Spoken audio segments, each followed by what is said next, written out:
하겠습니다. 예레미야서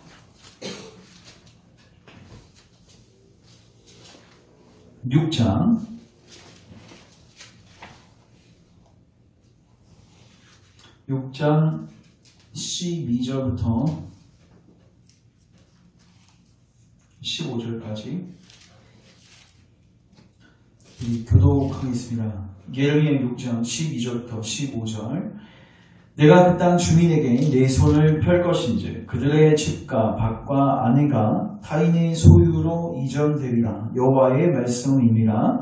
이는 그들이 가장 작은 자로부터 큰 자까지 다 탐욕을 부리며 선지자로부터 제사장까지 다 거짓을 행함이라. 그들이 내 백성의 상처를 가볍게 여기면서 말하기를 평강하다 평강하다나 평강이 없도다. 그들이 가증한 일을 행할 때 부끄러워하였느냐? 아니라 조금 더 부끄러워하지 않았을 뿐 아니라 얼굴도 붉어지지 않았느니라.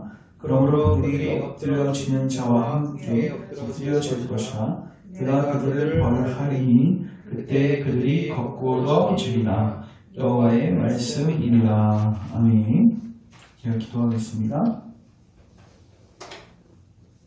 주님, 오늘도 철렵정 주님이 허락하신 고전을 통해서 우리의 구원의 길을 다시 한번 확인하고 또 우리가 곁길로 가고 있다면 돌이켜 바른 길로 갈 수 있기를 소원합니다. 성령님, 오늘도 우리를 주의 도로 인도하시고 그 도에 행할 수 있는 귀한 은혜를 허락하소서. 특별히 죄로 인하여 아직도 각성과 또 낮아짐의 역사를 경험하지 못한 지체를 있다면 주님, 이제 성령님 우리 심령 안에 강력하게 우리를 죄와 의와 심판에 대하여 책망하셔서 죄로 인한 깊은 슬픔과 애통함과 또 낮아짐의 역사가 있게 하시고 그리스도를 찾고 구하고 은혜를 구할 때 그 빛을 선명히 깨달아 정말로 참된 구원에 이를 수 있는 우리 모든 교우들 될 수 있도록 주님께서 은혜 위에 은혜를 더하소서. 오늘도 우리 가운데 진리로 역사하시고 함께 하실 주님을 기대하며 예수님의 이름으로 기도합니다. 아멘. 자, 오늘은 예레미야 6장 12절부터 15절 말씀을 기초로 해가지고 전도자의 경계 파트를 보도록 하겠습니다. 우리 다시 한번 우리 차례 한번 볼까요? 7페이지에 잠깐 가보시면 늘 전체 그림을 잘 염두에 두시고 따라오셨으면 좋겠어요.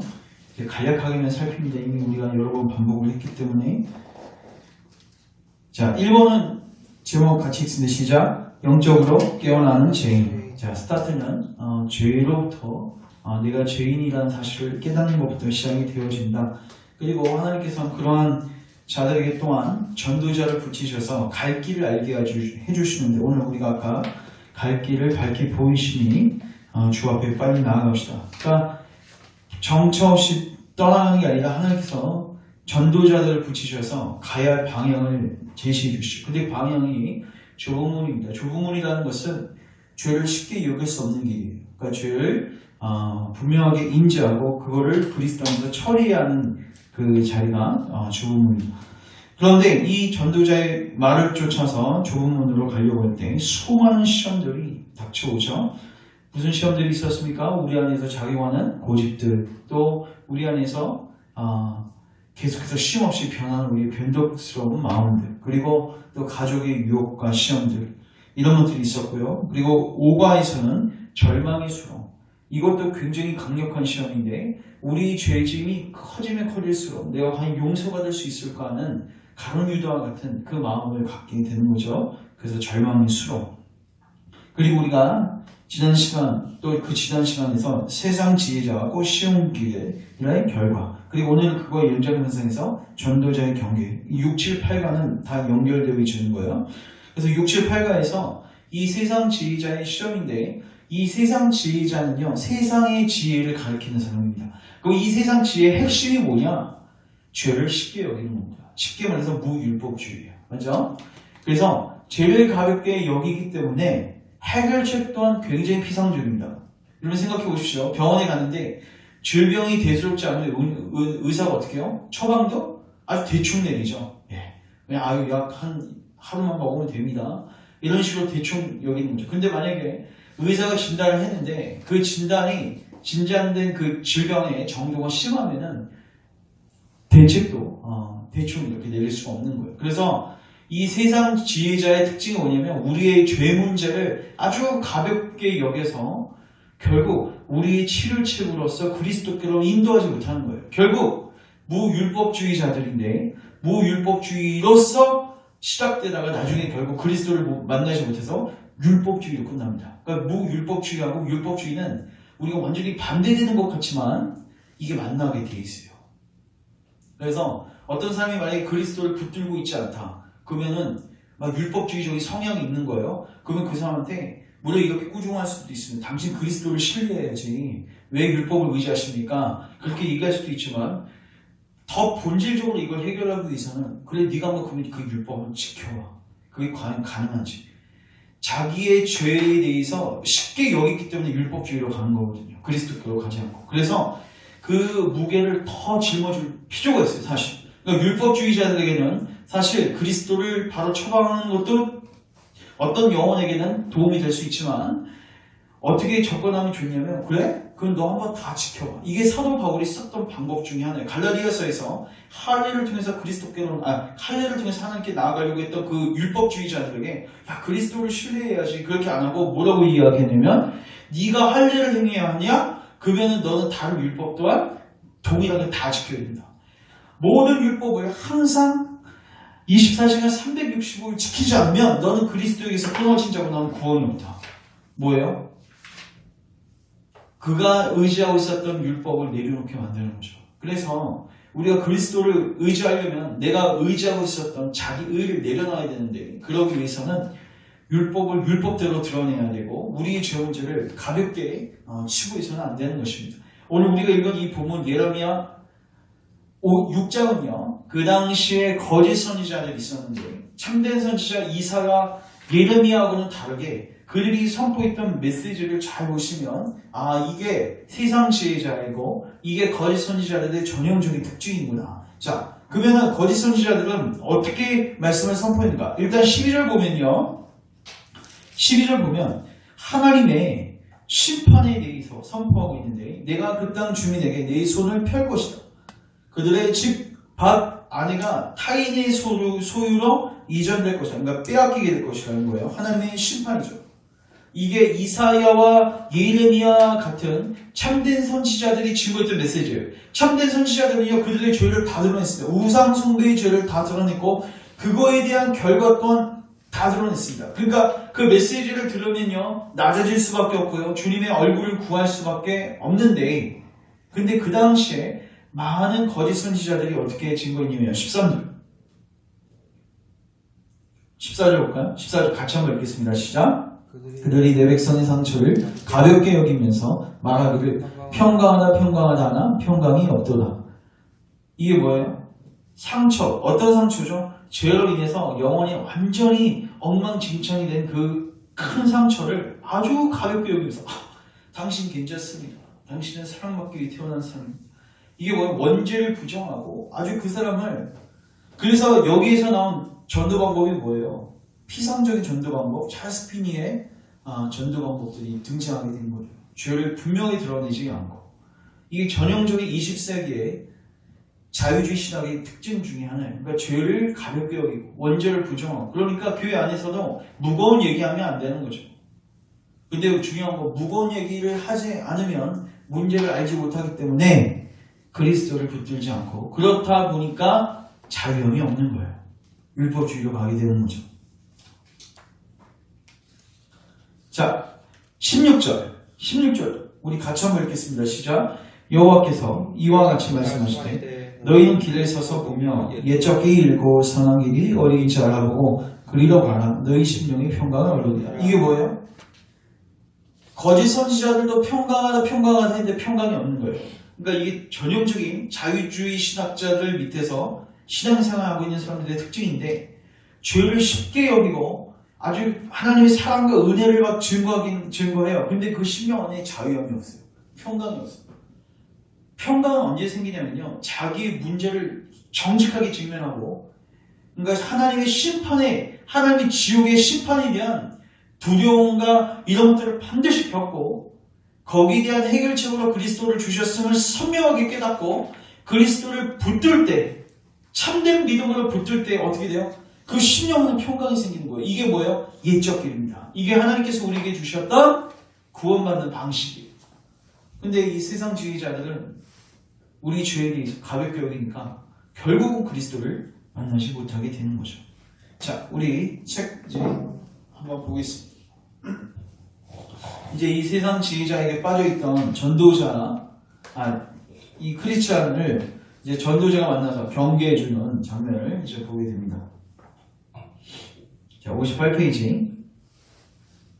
그때 크리스찬이 약간 생기를 얻은 것 같았으나 다시 처음처럼 전도자 앞에 떨면서 서 있었습니다. 전도자는 계속해서 말했습니다. 내가 말하는 것에 대해서 좀 더 신중한 주의를 기울이십시오. 내가 이제 당신을 현혹한 자가 누구이며 누가 그 자를 당신에게 보냈는지 알려드리겠습니다. 당신이 만난 그 자는 여기 동그라미 치시면 될 것 같아요. 세상 지혜자다. 세상 지혜자다.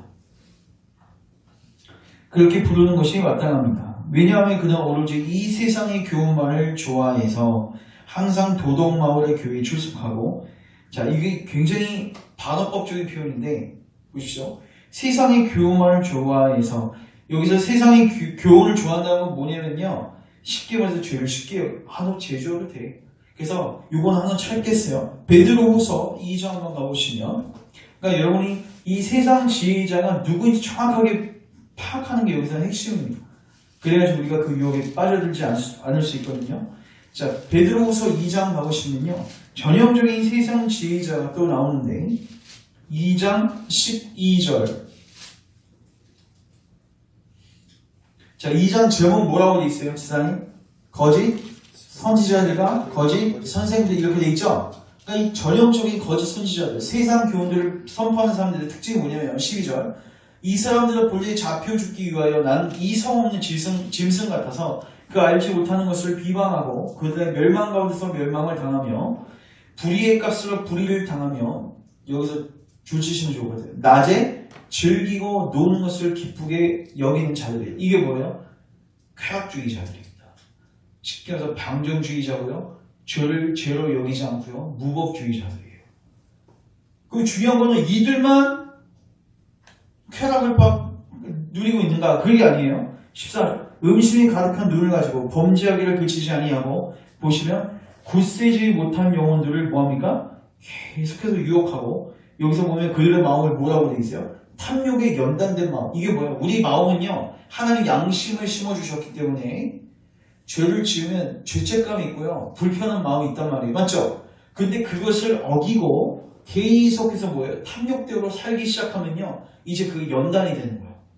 이게 습관이 돼가지고 이제 아무런 그 죄책감도 없어지고 반응도 없어지고, 그래서 어떻게 돼요? 나중에는 죄를 죄로 인식하지 못하게 되는 거예요. 그래서 그들을 17절, 이 사람들은 물 없는 샘, 광풍에 밀려가는 안개니 그들을 위하여 캄캄한 어둠이 예비되어 있나니, 18절 같이 읽습니다. 시작. 그들이 허탄한 자랑의 말을 토하며 그릇되게 행하는 사람들에게서 겨우 피한 자들을 음란으로서 육체의 정욕 중에서 유혹하는도다. 이 사람들의 특징이 뭐냐면 허탄한 자랑은, 어떤 허탄한 자랑이죠? 나 괜찮다는 거죠. 나 이렇게 사도 괜찮다는 거예요. 나 하나님의 사랑 받고 있다는, 지금 하나님의 심판이 코앞에 있는데 지금 뭐하고 있어요? 나 괜찮다고 허탄한 자랑. 자랑이긴 자랑인데 어떤 자랑이에요? 허탄한 자랑이에요. 근데 중요한 거는 자기들만 그런 게 아니라 수많은 영혼들을 육체 정욕 중에서 유혹하는 자들입니다. 전형적인 세상 교훈자. 자, 근데 보십시오. 오늘 책 다시 돌아오십시오. 그래서 왜냐하면 그는 오로지 이 세상의 뭐를 좋아해요? 교만을 좋아하죠? 근데 여기 보면 항상 도덕마을의 교회에 뭐합니까? 출석합니다. 이건 또 뭡니까? 율법주의. 이거 뭐예요? 아무리 이렇게 죄를 지어도 마음에 죄책감과 불안감이 있는 거예요. 그러니까 그걸 어떻게 떨쳐보려고 하는 거예요? 도덕을 통해서, 선한 행위를 통해서 그것을 만회해보려고 하는 거예요. 그러니까 무율법주의와 율법주의가 계속 뭐 하는 거예요? 저울질하는 거예요. 왔다 갔다 왔다 갔다. 어느 때 무율법주의처럼 살다가 또 어느 때 너무 두려우니까 또 율법주의로 갔다가 무율법주의로 갔다가 또 율법주의로 갔다가. 결국 핵심은 뭐냐? 이런 식으로 저울질하다가 누구 못 만나는 거예요? 그리스도 못 만나는 거예요. 그래서 보시죠. 이 세상의 교훈이 십자가를 지지 않고서도 그를 구원해 줄 것으로 결국은 생각하게 만듭니다. 이게 무서운 거예요. 이게 갈라디아서 5장에서 나왔던 그것입니다. 그러니까 할례를 통해서 결국 그리스도에게서 끊어지는 경험을 하게 되는 거죠.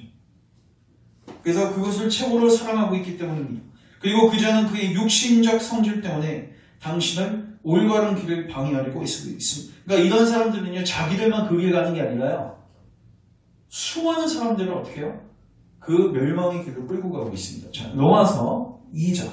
로마서 2장으로 가보시면 1장 가볼까요? 1장.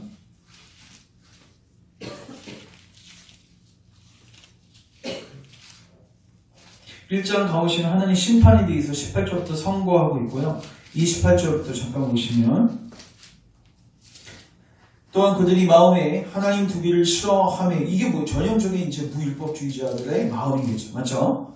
망나니처럼 살아가는 거예요. 하나님께서 그들을 그 상실한 마음대로 내버려 두사 합당하지 못한 일을 하게 하셨으니 수많은 악덕의 목록들이 쭉 나옵니다. 그 다음에 32절 같이 읽습니다. 시작.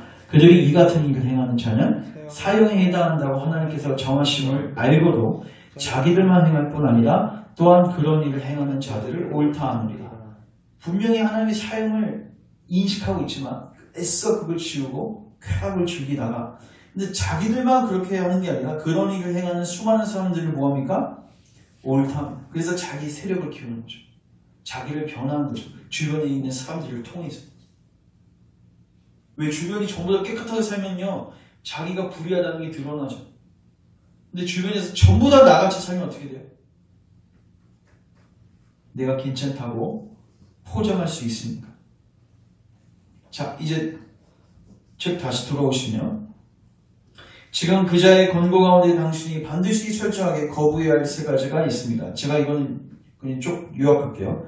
자, 58페이지 그 1, 2, 3이죠. 1번 같이 읽겠습니다. 시작. 당신을 바른 길에서 벗어나게 한 것. 2번 당신이 십자가를 꺼리도록 유도한 것. 3번 당신의 발걸음을 사망에 이르도록 한 것. 이게 이제 58 그 밑에 보면 첫 번째 동그라미 치시고요. 그 다음에 59페이지 가시면요, 쭉 두 번째 패러그래프 두 번째로 이렇게 되어 있고요. 쭉 내려서 세 번째 패러그래프 세 번째 되어 있습니다. 물론 이 세 가지는 이미 제가 설명했던 듯이 다 연결되어 있습니다.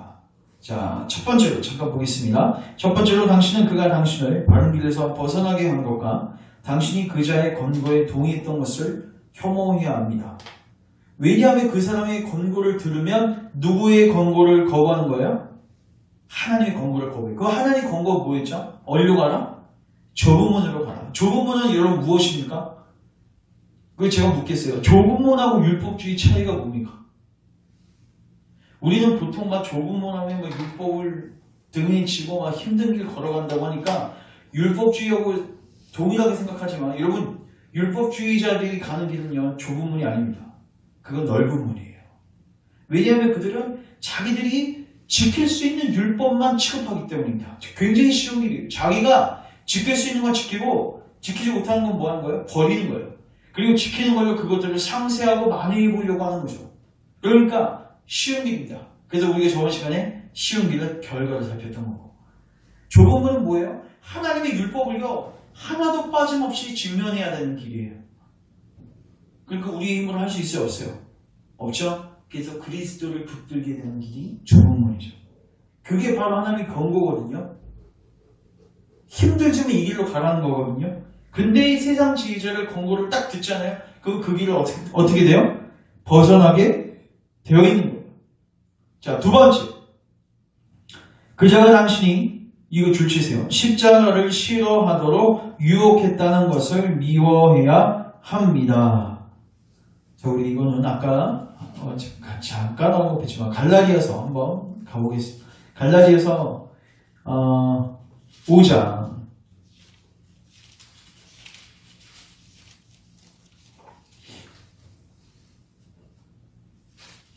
갈라디아서 5장 2절 3절 갈라디아서 5장 2절 3절 우리 같이 한번 읽겠습니다. 시작. 보라, 나 바울은 너희에게 말하노니 너희가 만일 할례를 받으면 그리스도께서 너희에게 아무 유익이 없느니라.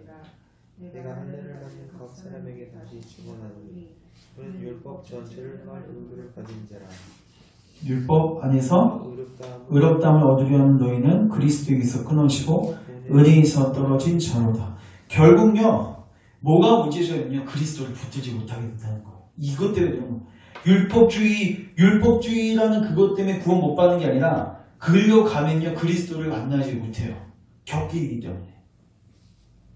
그래서 결국 십자가를 미련한 것으로, 가치 없는 것으로, 그리고 더 나아가서 십자가를 대적하는 자리에 가게 되어 있다. 그 다음에 59페이지 세 번째로 당신은 그자가 당신의 발걸음을 죽음으로 인도했던 것을 반드시 미워해야 합니다. 그리고 그자를 당신에게 보낸 자가 누구인지 반드시 생각하고 그자는 당신의 짐을 이것도 줄치세요. 그자는 당신의 짐을 벗겨주지 못한다는 것을 기억해야 합니다.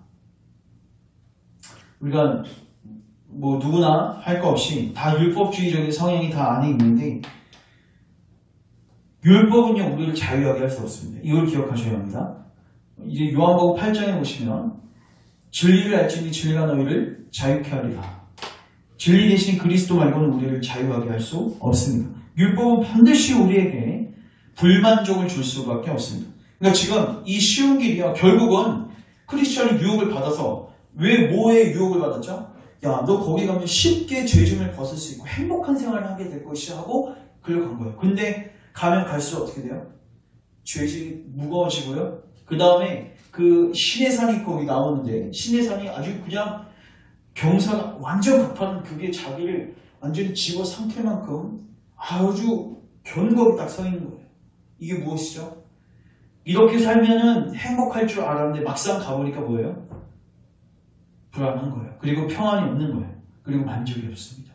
결국 당신의 죄짐을 벗겨주기는커녕 더 무겁게 만드는 거죠. 자, 이것도 한번 찾겠습니다. 로마서 7장 한번 가보시면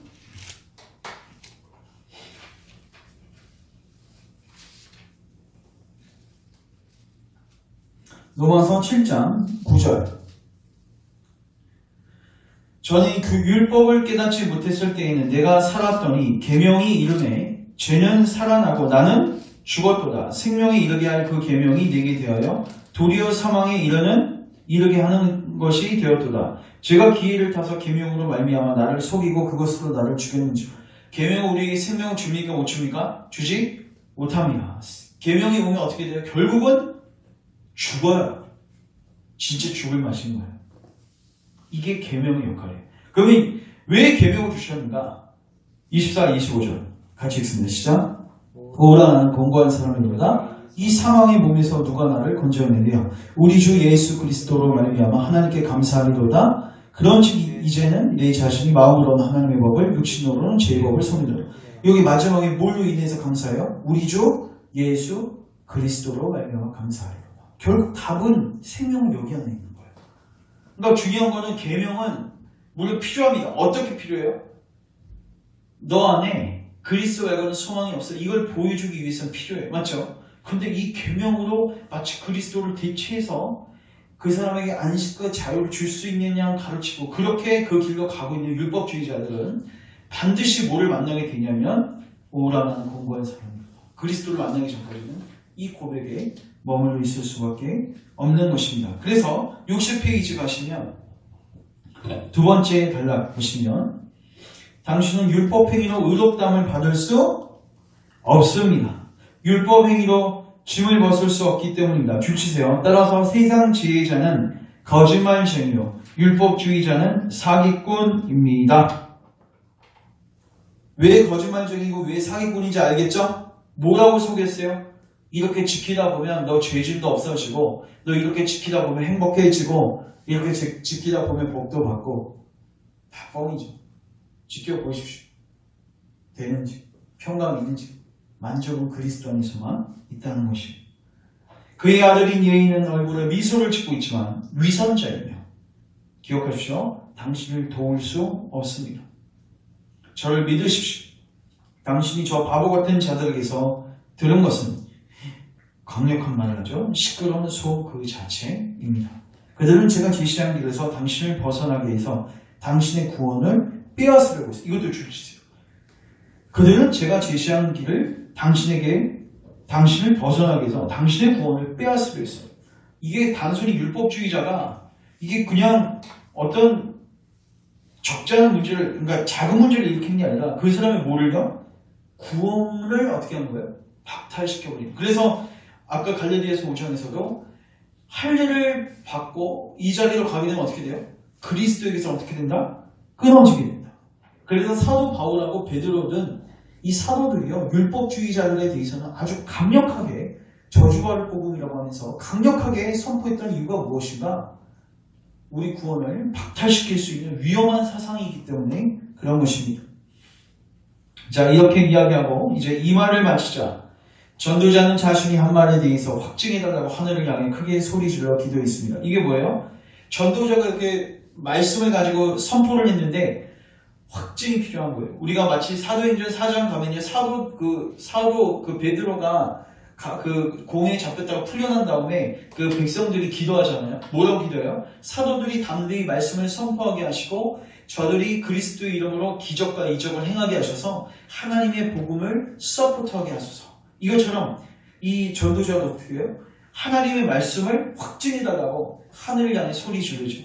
그랬더니 크리스천이 서 있는 산 위에서 하나님의 말씀과 불이 나왔으며 크리스천의 머리카락은 곤두섰다. 여기서 우리는 또 우리가 교회를 놓고 기도할 때, 또 사역자들을 놓고 기도할 때 이거를 놓고 기도하셔야 돼요. 그러니까 우리가 이적과 기적 자체에 초점이 있는 건 아니고, 자, 우리 다음 페이지 잠깐 가보시면 7번 잠깐 가보실래요? 63페이지 7번. 전도자의 기도는 무엇을 의미합니까? 전도자의 말이 진실한 것임을 하나님께서 증거해 주십니다. 이때 표적과 기사가 나타나기도 하며 성령의 능력이 동반되기도 합니다. 표적 기사의 목적이 있는 것이 아니라 진실한 진리의 말씀에 대한 확증이에요. 그래서 우리 교회가 이 진리의 말씀이 선포되어지지만 들으면 뭐합니까? 이게 진짜 하나님 말씀인지 실감이 안 나는데, 그래서 성령께서 강력하게 또 내적으로도 그리고 외적으로도 이거를 증거해 주실 수 있도록 우리가 기도해야 합니다. 자, 그래서 이제 뒷부분 다시 봅시다. 자, 그렇게 해서 말씀과 불이 나왔으며 크리스천의 머리카락은 곤두섰고 하나님의 말씀은 다음과 같았습니다. 같이 읽습니다. 시작. 무릇 율법행위에 속한 자들은 저주 아래에 있나니 기록된 바 누구든지 율법책에 기록된 대로 모든 일을 항상 행하지 아니하는 자는 저주 아래에 있는 자라 하였음이니라. 자, 기적도 나타났고요. 이미 하나님의 말씀이 이렇게 강력하게 선포됐어요. 이제 크리스천은요, 어떻게 생각하고 있습니까? 자기가 죽을 수밖에 없다고 생각했어요. 난 이제 끝장난다. 여러분, 우리는 사실 이런 크리스천의 실수를 우리는 많이 범하고 있죠. 무율법주의의 교훈에도 들어오고, 그래서 탐심 속에서 살기도 하고, 때로는 율법주의자의 말에 속아서 율법주의자의 삶을 살기도 하고. 만약에 우리가 크리스천이었다면 우리는 더더욱 죽을 수밖에 없는 자들인 거죠. 자, 그리고 슬프게 울부짖기 시작했고, 심지어 세상 지혜주를 만든 그 시간을 저주했고, 그래서 결국 이게 뭐냐면 humiliation, 겸비, 겸손입니다. 그러니까 하나님께서는 이 시험과 이 넘어짐을 통해서 결국은 뭐하게 하시냐면 또 겸손하게 하세요. 만약에 이 크리스천이 이렇게 반응하지 않고 이 전도자를 막 책망하면서 당신은 내가 그래도 율법을 이렇게 지키려고 했는데 왜 나를 이렇게 면박 주는 거예요? 이렇게 되면 어떻게 될까요? 더 이상 답이 없는 거예요. 이 전도자는요, 이 크리스천에게서 자기의 잘못을 정직하게 인정하고 그리고 하나님 앞에서 이 질문을 하게 만듭니다. 보십시오. 그 다음 페이지. 선생님, 어떻게 생각하십니까? 같이 읽습니다. 시작. 저에게 소망이 있습니까? 이거 묻게 하시는 거예요. 겸손한 사람의 질문이죠. 근데 여기 저는 이 대목 읽고요. 아, 이게 진짜 회개다. 이걸 알 수 있는데 보십시오. 제가 지금 바른 길로 돌아가서 조부문으로 올라가도 되겠습니다. 여기 조부문 줄치시고 1번 쓰세요. 1번. 그리고 밑에 보면 고향 2번 쓰세요. 지금 크리스천이 질문한 게 이겁니다. 제가 조부문으로 올라가도 되겠습니까? 아니면 이 어리석은 실수 때문에 구원의 소망을 포기하고 부끄러운 모습으로 고향으로 돌아가야 합니까? 만약에 전도자가 당신이 이제 조부문으로 올라갈 수 있는 자격이 박탈됐습니다. 갈 곳이 없는 거죠? 제가 회개에 말씀드렸죠? 내가 장방성에 있는 걸 깨닫고 떠나는 것도 중요하지만 주님이 은혜로서 나를 기다리신 것을 알지 못한다면 나는 다시 어디로 가게 돼 있어요? 고향으로 갈 수밖에 없어요. 이게 크리스천 고백에서 나오는 거예요. 그래서 크리스천이 이렇게 고백하죠. 저의 죄를 용서받을 수 있겠습니까? 물론 전도자는 이 죄를 쉽게 여기지 않습니다. 당신은 두 가지 죄를 범했기 때문에 당신의 죄는 매우 큽니다. 선한 길을 버린 것, 금지된 길을 걸어간 것. 그러나 같이 읽겠습니다. 시작. 좁은 문에서 문지기가 당신을 받아줄 것입니다. 그러나 두 번째 줄 밑에 주의 진노를 조금이라도 촉발시켜서 길에서 망하지 않도록 주의하십시오. 마치 요한복음 8장에서 가늠한 여인에게 나도 너를 정죄하지 않는다. 그러나 다시는 죄를 짓지 말라. 얘기하셨던 예수님의 음성을 우리가 여기서 듣게 되는 거죠. 그때 크리스천은 올바른 길로 되돌아갈 것을 곧게 다짐했고 이제 세 번째 줄, 길을 가는 도중에 줄치세요. 누구에게로 말을 걸지 않았으며 누가 그에게 물어와도 대답하지 않았습니다. 뭐예요? 이 시험과 환난과 이 경험들을 통해서 단단해진 모습. 그러니까 하나님께 붙어있는 사람은요, 하나님의 사람들은요, 심지어 이런 실수조차도 하나님께서 아주 선하게 사용하시는 하나님의 섭리를 보게 됩니다. 말씀을 정리하면 전도자의 경계를 통해서 또 우리가 지난 시간 쉬운 길의 결과 또 율법주의 이런 것들을 세상 지휘자를 통해서 이거는 우리가 그리스도를 믿은 다음에도 늘 경험하게 되는 시험들이 무율법주의하고 율법주의. 그래서 우리 안에 죄를 쉽게 여기지 않고 죄를 죄로 여길 수 있는 안목이 열릴 수 있도록 또 우리 열방교회가 그런 교회가 될 수 있도록 기도하셔야 되고 그러면 굉장히 교회가 무거워질 수 있거든요. 맞죠? 죄를 죄로 인식하면요. 두려움이 있을 수도 있죠. 근데요 중요한 거는요. 그래야지 그리스도를 만나요. 그리고 그리스도 안에서만 진정한 치유가 있는 거예요. 그 치유와 자유와 안식을 경험할 수 있도록 우리가 같이 기도하고 충고했으면 좋겠습니다. 제가 기도합니다. 하나님 오늘 전도자의 경계를 돌이키기를 원합니다. 특별히 우리 열방교회 또 우리 사랑하는 모든 교우들 죄로 인하여 마음이 딱딱해지고 완고해지지 않도록 주님 죄에 대한 질책과 책망의 역사가 늘 있게 하시고 이제 주님께 겸비함으로 나아가게 하시고 그리스도를 전심으로 붙들어 참된 구원의 체험을 하게 하옵소서. 예수님의 이름으로 기도합니다. 아멘.